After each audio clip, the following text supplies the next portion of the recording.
Our lessons. An approach to disability-inclusive disaster risk reduction from consultations with people with disabilities in the Asia and Pacific regions. Almah, Kuambu, Papua New Guinea. So in Western Britain, we had a volcanic eruption. So we live like an hour away from the volcano. So when we have an earthquake or when there's, when the volcano starts puffing out some dust, that's when we have to move. Yeah, let's go. Yeah.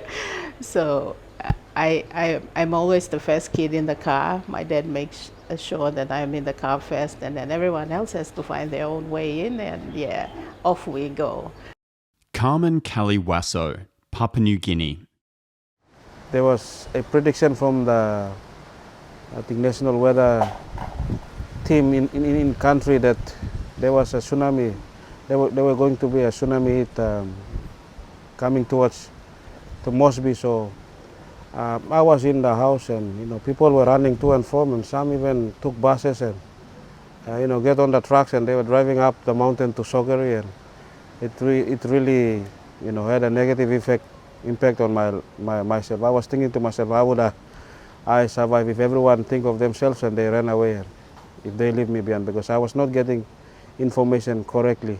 As a blind person, I might come out of the house and run in opposite direction instead of running to seek refuge. So there's some of the challenges that, as responsible government or responsible agency that is taking care of, managing the disaster and, bringing out information, disseminating information out to, citizens to be aware. We need to bring information in an accessible and inclusive way that everyone needs to absorb that information and be alert when the disaster strikes, so including persons with disability. Joshua Jack, Vanuatu. Yeah, we was living at night with my parents, and it happens that cyclone bomb strike at once, and people were running around. I was so afraid during the time, and during the time I have facing the challenge of being escaped from the house.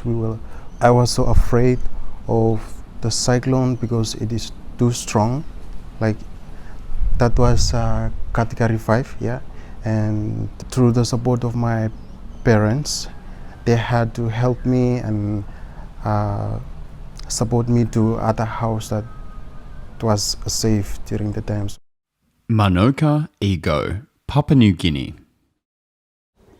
The water was beginning to reach, it just reached our house as well, and it was rising to the barrels where the post ends.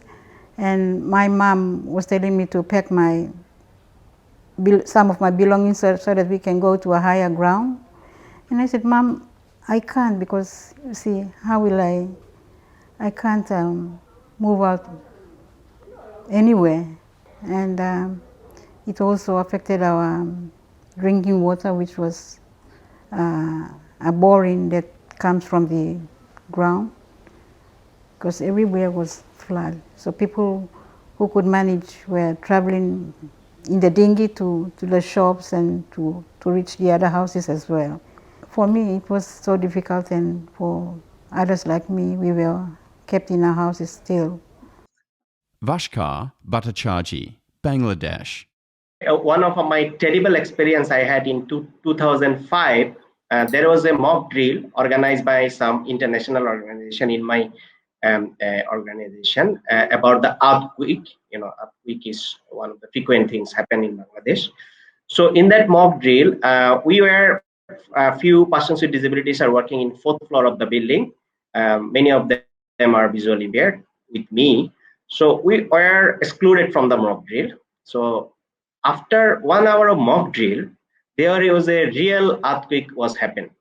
And we people with disabilities who are working here, we didn't know what we need to do. All the colleagues from our building has go out and they do whatever they need to do. But we didn't know that what we can do. We are running here and there. We became very afraid, and that was a very terrible experience I had. The recommendations from this consultation will be used to ensure that people with disabilities are not left behind in disaster risk reduction activities.